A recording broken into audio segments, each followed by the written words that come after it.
പരമസുധാ നിൻ വചനമെൻ പരിചിൽ നിറയും നിൻമുഖശോഭ.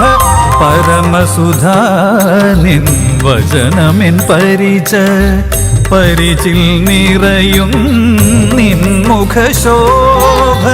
ചാവിനായി നീ നൊന്തു ക്രൂശ്. പ്രഭാത വിചാരത്തിന്റെ ഏറ്റവും സുന്ദരമായ എപ്പിസോഡിലേക്ക് എല്ലാ പ്രിയപ്പെട്ടവർക്കും ഹൃദ്യമായ സ്വാഗതം. കാത്തിരിപ്പിന്റെ അനുഗ്രഹീതമായ ദിനങ്ങളിലൂടെ പരിശുദ്ധ സഭ കടന്നു പോവുകയാണ്.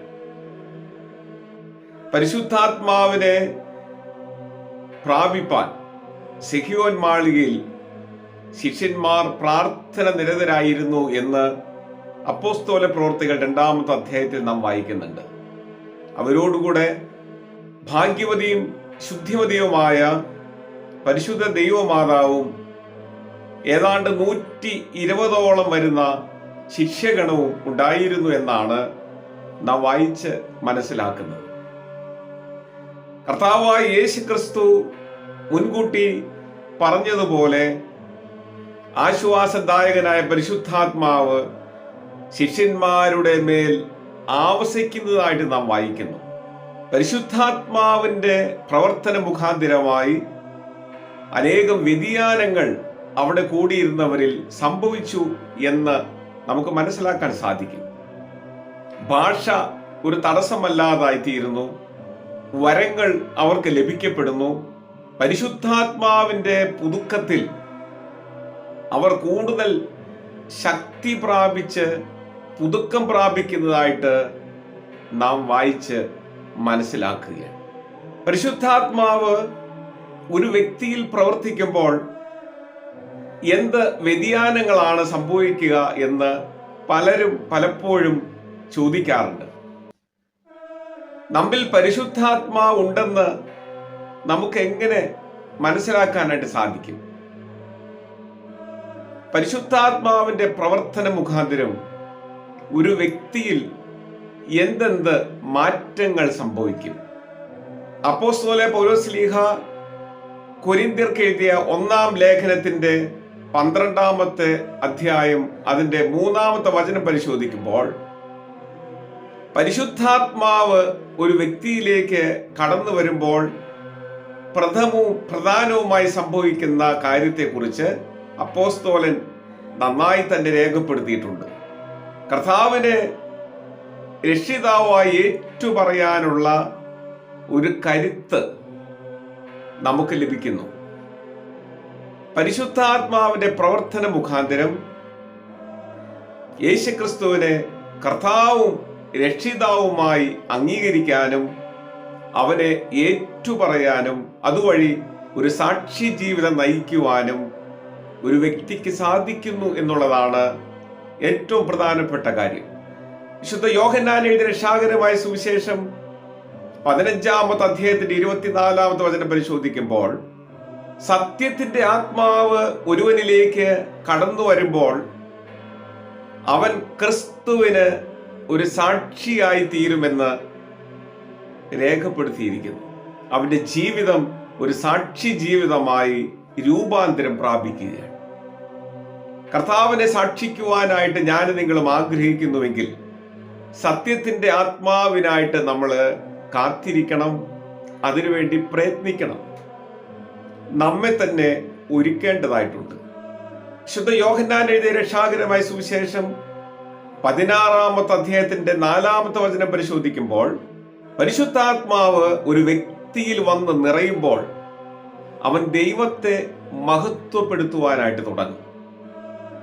അപ്പോൾ ദൈവത്തെ മഹത്വപ്പെടുത്തുവാൻ ഒരു വ്യക്തിക്ക് കഴിയുന്നുവെങ്കിൽ, അതിന് പ്രേരണ ലഭിക്കുന്നുവെങ്കിൽ അവനിൽ പ്രവർത്തിക്കുന്ന ദൈവത്തിന്റെ പരിശുദ്ധാത്മാവാണ്.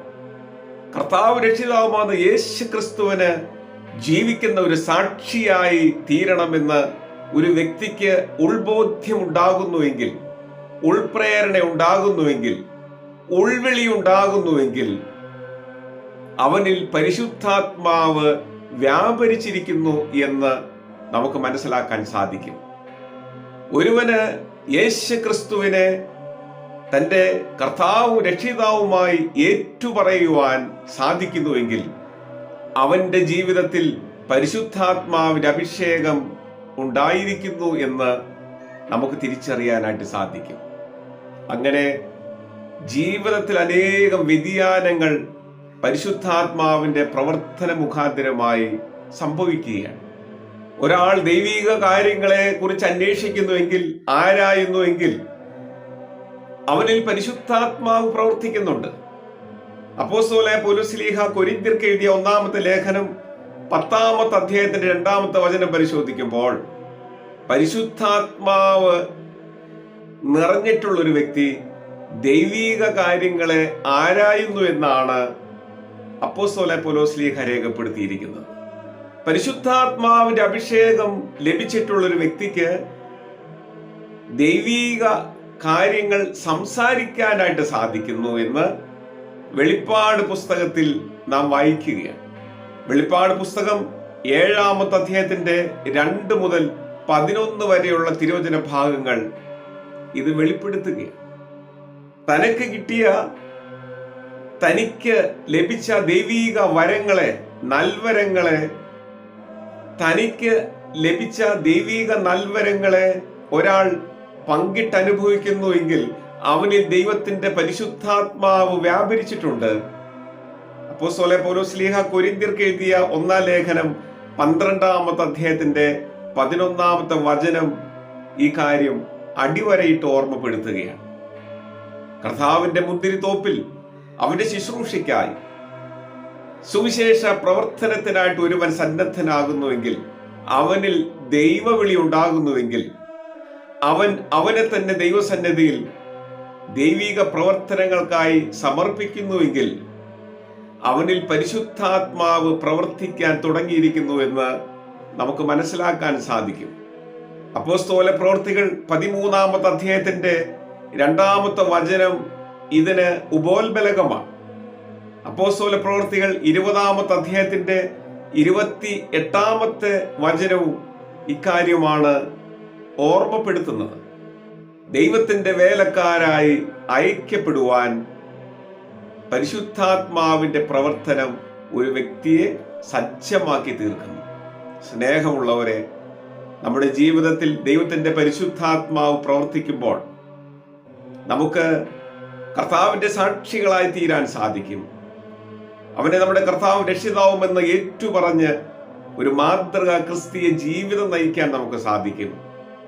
പരിശുദ്ധാത്മാവിൽ നിറയുമ്പോൾ നമുക്ക് ദൈവത്തെ മഹത്വപ്പെടുത്താൻ സന്തോഷത്തിലും സന്താപത്തിലും സുഖത്തിലും ദുഃഖത്തിലും ദൈവത്തെ സ്തോത്രം ചെയ്യുവാൻ നാം പ്രാപ്തരായി തീരുമെന്ന് തിരിച്ചറിയുക.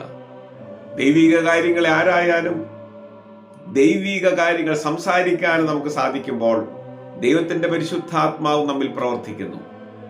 നമുക്ക് ലഭിച്ച ദൈവദാനമായ വരങ്ങളെ നാം മറ്റുള്ളവരുമായി പങ്കിട്ടനുഭവിക്കുന്നുവെങ്കിൽ, കർത്താവിന്റെ ശുശ്രൂഷയ്ക്കായി നാം നമ്മെ തന്നെ സമർപ്പിക്കുന്നുവെങ്കിൽ, സമർപ്പിതരായി തീരുന്നുവെങ്കിൽ ദൈവത്തിന്റെ പരിശുദ്ധാത്മാവ് നമ്മിൽ പ്രവർത്തിക്കുന്നു എന്ന് നമുക്ക് തീരുമാനിക്കാം.